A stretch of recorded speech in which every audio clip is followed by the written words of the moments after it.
Good morning.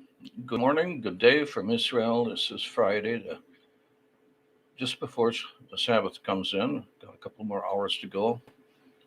I'm just updating everybody on what's going on here in Israel. I will be going on Sunday together with my wife Marta to get our third shot. And the reason we're doing this is not because we are excited about the possibility, it's just because we will be forced into doing it.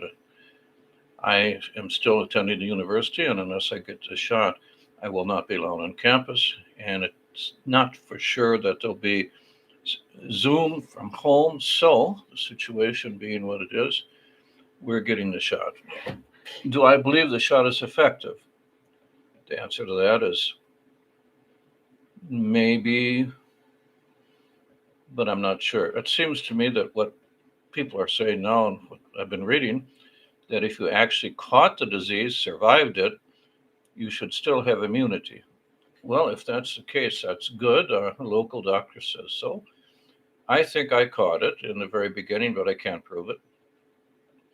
I've already had two shots, so a third one's probably not going to kill me. And if it does, well, I'm old enough so I can die relatively content. But hopefully, I'll stay alive to be able to communicate with all my friends out there.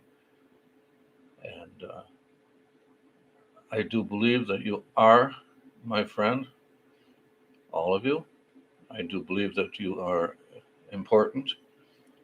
And I do believe that we have to continue to do this together. It's another plague. And as I said before, we're not allowed on Facebook to say this is a weaponized bioweapon. Of course, we're not allowed to say that. So obviously, I am not saying that. I'm not saying that this is a weaponized bioweapon that is weaponized in such a way that it'll come back again and again and again in a different form until ultimately everybody is either dead or immune. I'm not allowed to say that the intention of the bioweapon is to destroy the economic infrastructure of countries. I'm not allowed to say that, so I'm not saying that. So all of these things that I've just said, please disregard. They're probably based on false news, or perhaps even not false news, but news that was not allowed to be broadcast. Now, that issue behind us, which is a great deal of fun having an issue behind us, and shouldn't get me thrown off Facebook because I really didn't say anything except what other people were saying, and I never authorized anybody to believe what I just said. So maybe, the Facebook demagogues will say, okay, he's getting close to the edge, but that's all right. He's an old guy anyway. And let it go by. After all the old people probably uh, don't remember correctly because of our age. Even though we are a primary source for everything that's happened during our age, during our lifetime, obviously we're misinformed. I mean, we can say that Kennedy was assassinated, and eventually they'll say he died of heart failure, and there won't be anybody left alive that can dispute that. For instance, um, I'm a historian, and I study primary sources from hundreds of years ago or thousands of years ago. And one of the tools that we use in history to determine what it was like for everyday people is the amount of information we have is absolutely boggling because it's actually graffiti on the walls, graffiti on the tombs, graffiti everywhere. And by using the graffiti, you can understand an awful lot of things what the common people felt as opposed to what the leadership has recorded. I can give you an example. I, basically, the example would be uh, according to Jewish history in this instance, the rabbis have always said, in terms of Jewish cemeteries, that you should visit and make your visits as short as possible, and respect for the dead. However, if we go back 1,000 years, 1,500 years, 2,000 years, we find, especially if we go back about 2,000 years, that the tombstones are covered with graffiti and pictures of demons. The demons were used in general all over civilization 2,000 to 3,000 years ago to frighten away evil spirits from the honored dead. So we see here an inconsistency that's of great interest to an archaeologist, a historian. And it's the same way right down. Kilroy was here as recent graffiti, and we know that Kilroy was there, but did he say anything other than the fact of making his mark as history went by? Obviously, as a historian, we go into detail. We use the original sources. For instance, take an original source like Josephus. Well, Josephus was basically on the payroll of the Flavians. In other words, you can't expect Josephus to say anything critical of the people that adopted him into the family and put him on the payroll. Tacitus, however, was not on the payroll, and he has some very, very witty things to say, also about Josephus and also about the Flavians.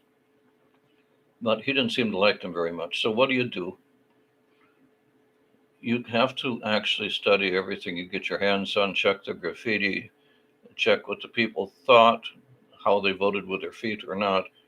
And then you have to make a general assumption. The politicians make a general series of lies. Historians have to make assumptions based on the best possible evidence we have. And in that sense, we work hand in hand with archaeologists. So what will they say about the history of this pandemic? Well, what did they say about the Black Death? In general, it will spread. It will kill off a certain percentage of the population. The everyday people will have a different view of it than the politicians. Right now, we have lost total faith in the politicians in terms of masks or no masks. Is the shot effective or are they not effective? And as a result of this, the politicians have seen fit to take away our freedom of choice. Well, they're taking away our freedom of everything else, so why not the freedom of choice? They're doing the best they can to abolish first, second, third, and so on rights under the Constitution. We're lucky here in Israel, we don't have a constitution to violate, so we have to go according to whoever's in power at the time. It's a situation basically based on, to a certain extent, a breakdown of every civilization. Will anything ever be the same again? Well, let's think about that. Will anything be the same again? It will become the same once everything is whitewashed. And I don't mean that in terms of a derogatory thing against people of color in this political correct society. No, whitewashed in this sense means everything is wiped off the slate and then they put something new in its place. How effective will that be? Who knows? What will the archaeologists say? Something entirely different. What will the historians say 200 years, 300 years from now? A combination of bullshit, archaeology, and common sense. Well, I'm just kind of updating you guys a little bit on the situation.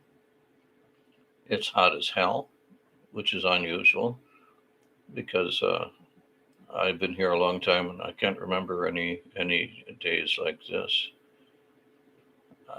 Flooding in the Arabian Peninsula was very weird. The melting of the Greenland ice caps is not something to look forward to with a great deal of happiness if you live in a coastal town, that is, at any rate. The only good thing that we have, and I wish you guys had it too, but we have a Shabbat, a Sabbath. On Sabbath, we observant Jews turn off our television, radio, computer, and we disconnect from the outside world entirely, and we focus on, as long as we wear our masks, our neighbors. We focus on thinking about our God, and we all have a different concept of God because that's what makes him God, it, a sort of universal that everybody is allowed in their heart of hearts to make their own decision, even if they belong to some sort of a religious group like Orthodox or ultra Orthodox or modern Orthodox or Reform or conservative. That's just the outward dress. Inwardly, we're all children of God, it, and we are all striving in one way or another to come to an understanding, to get through this long night, and hopefully come out on the other side. So, on that very pleasant and happy note, I'm wishing you all Shabbat Shalom, and please do me a favor. You see right down there in the bottom where it says subscribe and like? Just click on those two buttons. It's not going to cost you anything, but it means the world to me to know that you're out there and that you're listening. Shabbat Shalom, mi Yerushalayim.